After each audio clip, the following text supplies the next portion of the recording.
-31 जो फिल्म है वो एक थ्रिलर फिल्म है कोविड के समय जब एक मर्डर हो जाता है और उसकी मिस्ट्री को जो पुलिस ऑफिसर है वो सॉल्व करते करते खुद को कैसे सॉल्व करती है। और इसमें जो सबसे खूंखार बात है वो है कि मेरी बिटिया मेरे बगल में खड़ी है।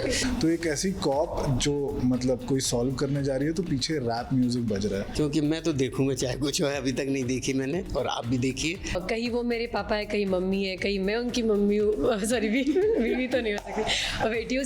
तो गाना कुछ गाने सुना रहे थे। इतना कॉन्ट्रास्ट था ना, जो अंदर शूट हो रहा था वो इतना इंटेंस था और जो बाहर हो रहा था वो इतना मज़ेदार था। तो मैं तो गा के इनको उलझाए रखा था कि मुझे मेरी गलतियों पे डांटे ना। हेलो एवरीवन, मैं हूँ सुरभिरन सिंह और सभी का वेलकम है फिल्मी बीट में। -31 ये फिल्म बहुत जल्द थिएटर्स पर आने वाली है और इस फिल्म की टीम आज हमारे साथ है। रघुवीर सर, ऋचा एंड प्रतीक जी, आप तीनों का वेलकम है फिल्मी बीट में। बहुत बहुत शुक्रिया, बहुत बहुत शुक्रिया। ओके, सो जैसे कि हमने ट्रेलर देखा, सो काफ़ी इंटरेस्टिंग ट्रेलर है और मालूम पड़ा कि कितना क्राइम और कितना थ्रिलर में देखने को मिलने वाला है। सबसे पहले सर आपसे जानना चाहेंगे स्टोरी के बारे में। सो -31 जो फिल्म है वो एक थ्रिलर फिल्म है कोविड के समय जब एक मर्डर हो जाता है और उसकी मिस्ट्री को जो पुलिस ऑफिसर है वो सॉल्व करते करते खुद को कैसे सॉल्व करती है। So there is a mystery going on inside her as well and there is this mystery in the backdrop also. So that's how the film goes. और ये म्यूज़िकली ट्रीट की गई फिल्म है अंडरग्राउंड हिप हॉप म्यूज़िक के साथ। तो it's a new take on thriller. तो जाइए देखिए 21 तारीख को।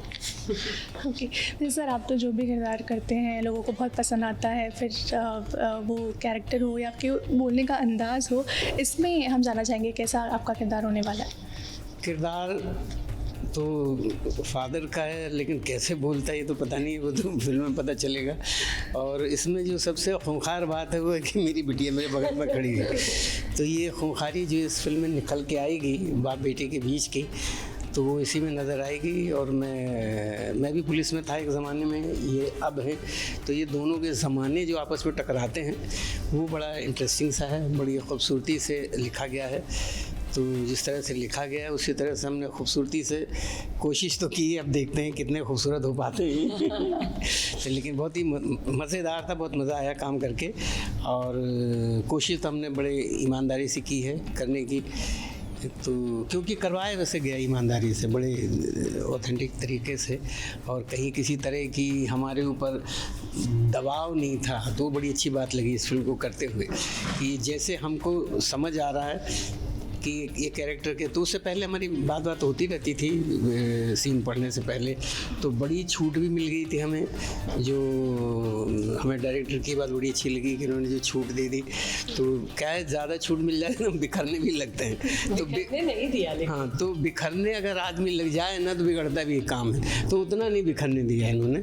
और एक तरफ से ये हाँ, और एक तरफ ये दो पार्टों के बीच में साबित बचन रखो, तो मुझे भटकने नहीं दिया और बड़ा मज़ा आया। मैं सच कह रहा हूँ कि फिल्म तो देखनी चाहिए, क्योंकि मैं तो देखूँगा चाहे कुछ हो, अभी तक नहीं देखी मैंने, और आप भी देखिए।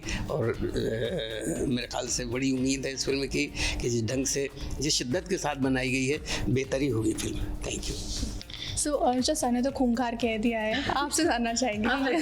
खूंखार क्यों कह रहे हो? नहीं, सो बेसिकली हमारा जो इक्वेशन है ना, वो रेगुलरली जैसे बाप बेटी का इक्वेशन दिखाया जाता है वैसा नहीं है। बहुत प्यार है, बहुत केयर है, लेकिन वो दिखाने का तरीका अलग है।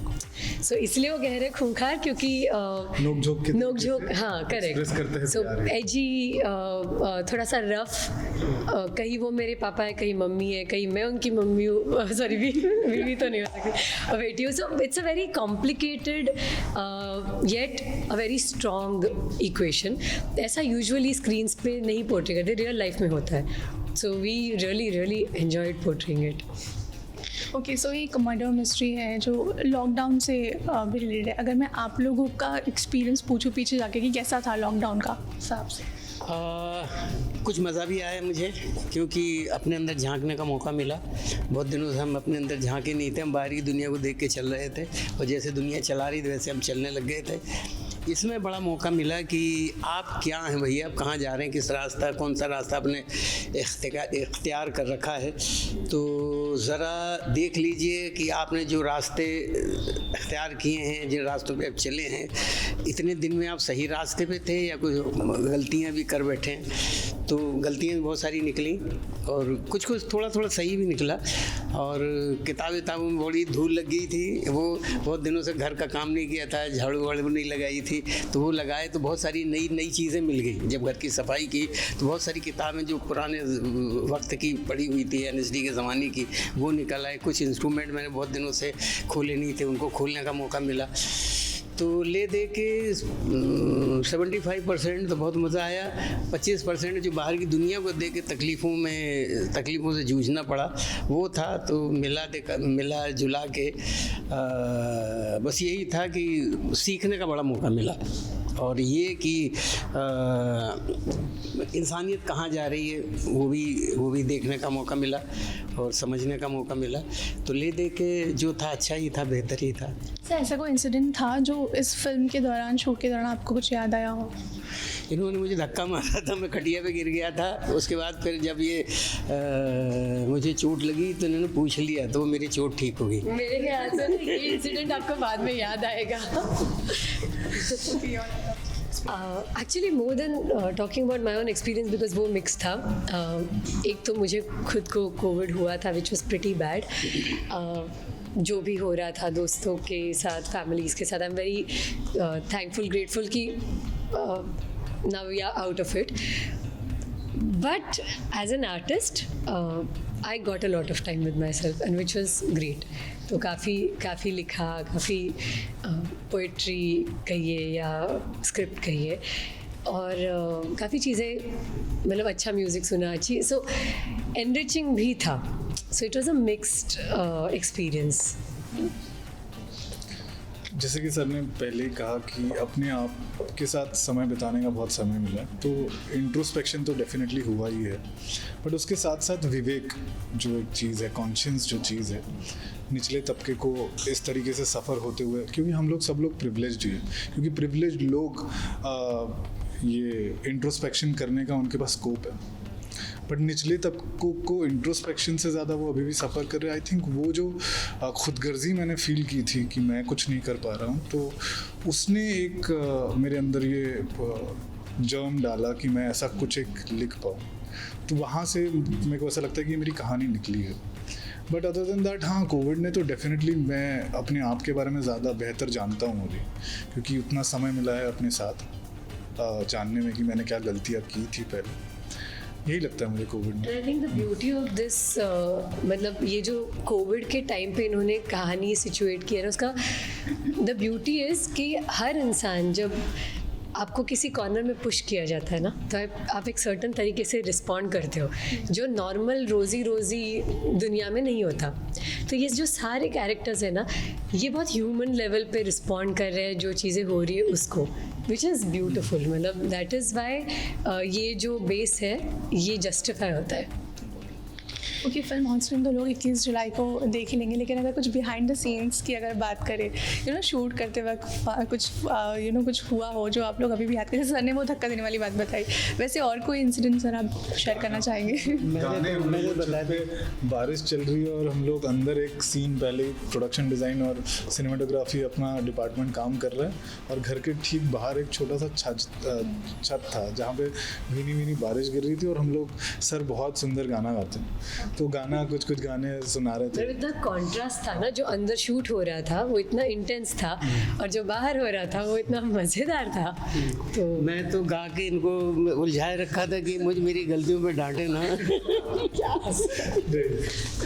तो बहुत मज़ा आया, और क्या कि बहुत कम दिनों के लिए था, और ऐसा लग रहा था ख़त्म होने के बाद क्यों इतनी जल्दी ख़त्म हुआ भैया, मुझे भी 30 दिन के लिए क्यों नहीं रख लिया इन्होंने नहीं रखा।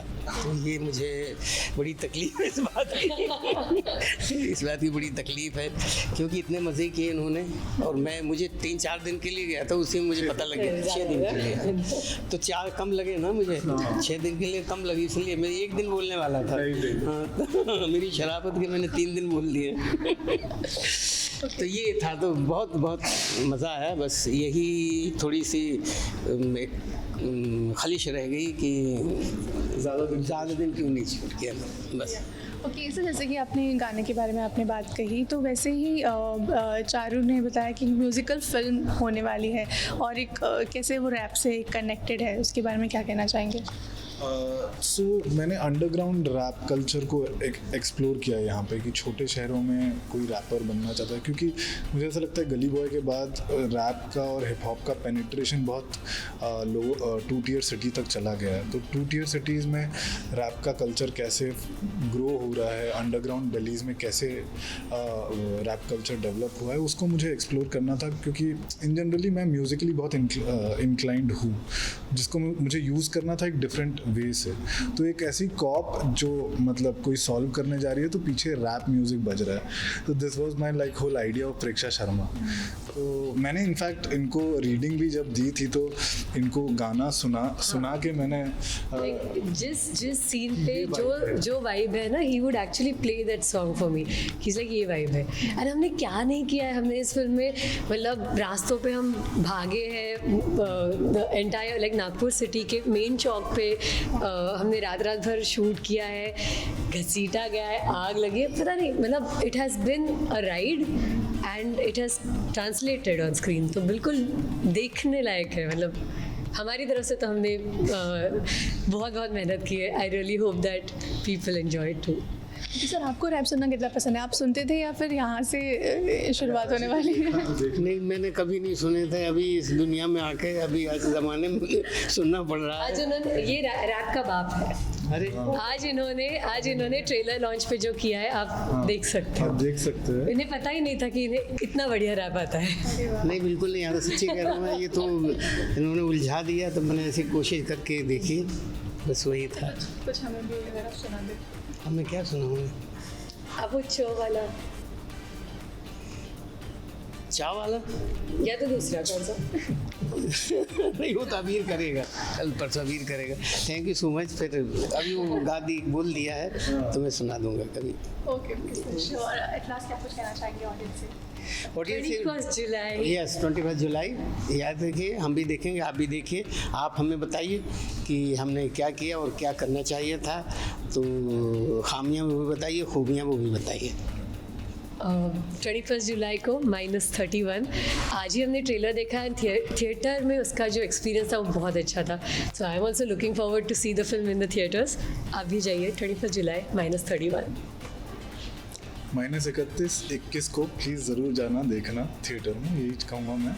जो भी रैप म्यूज़िक सुनना पसंद करता है या हिप हॉप सुनना पसंद करता है या फिर जो थ्रिलर देखना पसंद करता है, प्लीज़ जाइए सिनेमा हॉल में और एक्सपीरियंस लीजिए इस चीज़।